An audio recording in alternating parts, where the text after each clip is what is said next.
Pois foi justo neste momento que se deu a entrevista, ou melhor, a reunião da família, de todos os membros desta família desastrada na cela do Starets, reunião que exerceu influência excepcional sobre Alyosha.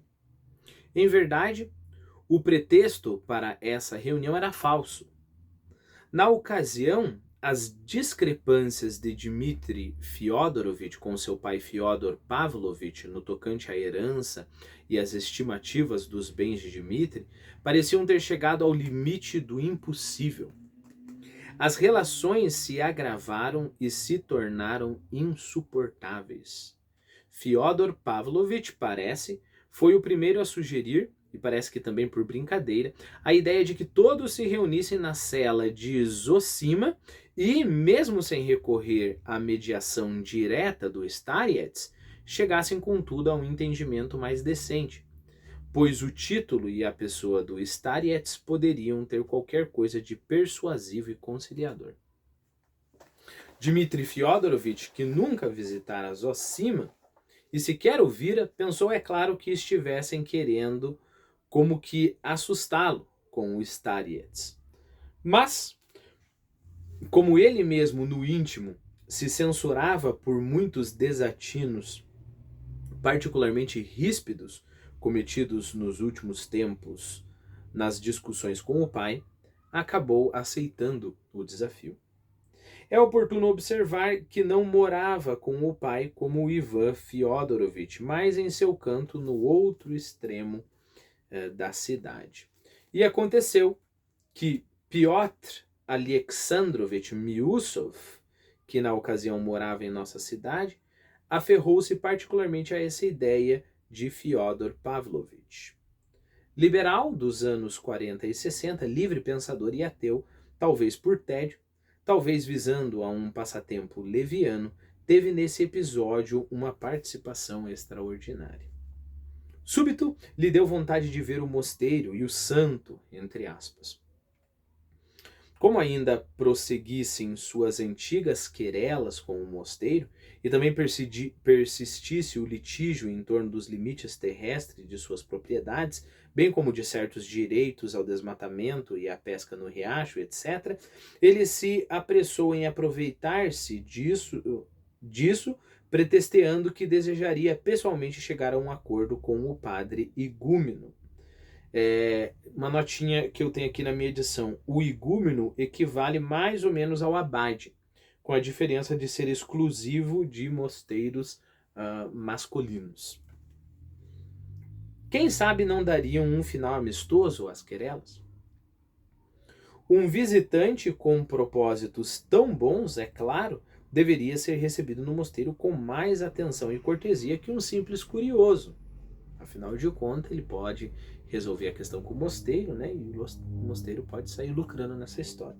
Esse é o modo do Miusov pensar.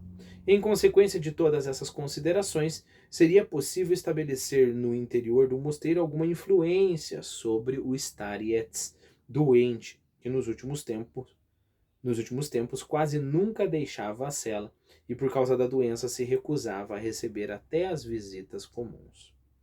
Por fim, o Starets deu seu de acordo e marcou-se o dia da visita.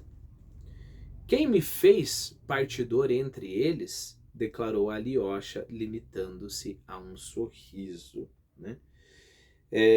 Perceba, a referência aqui, quem me fez partidor entre eles, em Lucas capítulo 12, versículo 14. Né?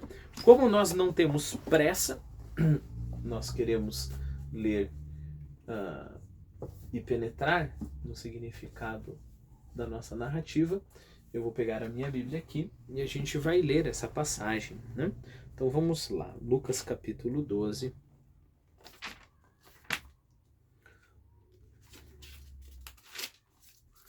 versículo 14. Eu vou começar, é claro, um pouquinho antes, porque o nosso objetivo aqui é ter algum contexto, né? Então disse-lhe alguém da multidão: falando a Jesus: Mestre, diz a meu irmão que me dê a minha parte da herança. Jesus respondeu-lhe: Meu amigo, quem me constituiu juiz ou árbitro entre vós? Depois disse-lhes: Guardai-vos cuidadosamente de toda a avareza, porque a vida de cada um, ainda que seja na abundância, não depende dos bens que possui. Sobre isso propôs essa parábola. E aí Jesus continua a parábola, né? Perceba o seguinte: Stariat certamente sabia o significado bíblico da expressão que ele citou ao pé da letra, né? Então vamos pensar que significado o Stariat tinha em mente, o Zosima tinha em mente. Perceba o seguinte: ué, alguém pode perguntar, mas Jesus não é justamente para guiar as pessoas? Aí chega o cara lá e pede ajuda para Jesus, e Jesus fala que não é juiz, Jesus não é o juiz por excelência, etc, etc. Né? Repare, o moleque ali, o jovenzinho, chegou com uma questão prática, uma questão que seria uma questão do direito, correto? Né? Uma questão, né? Você vai partilhar a herança. E Jesus falou assim: olha, quem que me fez um burocrata, digamos assim? Quem que me fez juiz para eu dizer para um, para você pegar o bem e o outro, né? E aí você pode pensar, não, então Jesus está se eximindo da responsabilidade. Só que logo depois, ele fala contra a avareza. Okay? Então, basicamente, o significado dessa passagem é: eu não vou ficar aí falando para o teu irmão dar a parte da tua herança, eu tenho algo infinitamente mais importante para te dizer. Então, eu não sou o juiz dessas picuinhas que vocês têm. Eu sou juiz de algo muito mais importante, que é a avareza, né? Que é o fato de você pensar que você precisa dos bens para que você possa viver bem. Que vida equivale a bens, né? Então, basicamente, Jesus está falando: olha, não vou te dar a resposta que você quer, mas eu vou te dar uma resposta muito melhor, que é, não se, no caso do jovem, né, sei lá como é que era a querela que ele tinha com o irmão dele, mas não se preocupe tanto assim, né? Se desapegue desses bens materiais, né? E aí tem uma lição espiritual. Repare, o que Zosima pensa é exatamente isso, né? Que eu vou ficar aí me metendo em picuinha que o pai não quer dar herança para o filho, que é bem a questão da Bíblia ali, né?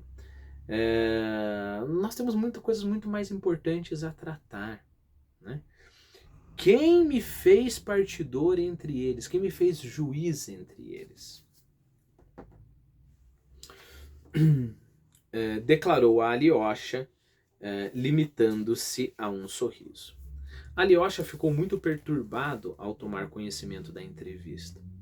Se algum daqueles litigantes e demandistas podia ter propósitos sérios para essa reunião, não havia dúvida de que só podia ser o irmão Dmitri. Todos os outros compareceriam com fins levianos e talvez até ofensivos para o Stariets. Eis como Alyosha interpretava a questão.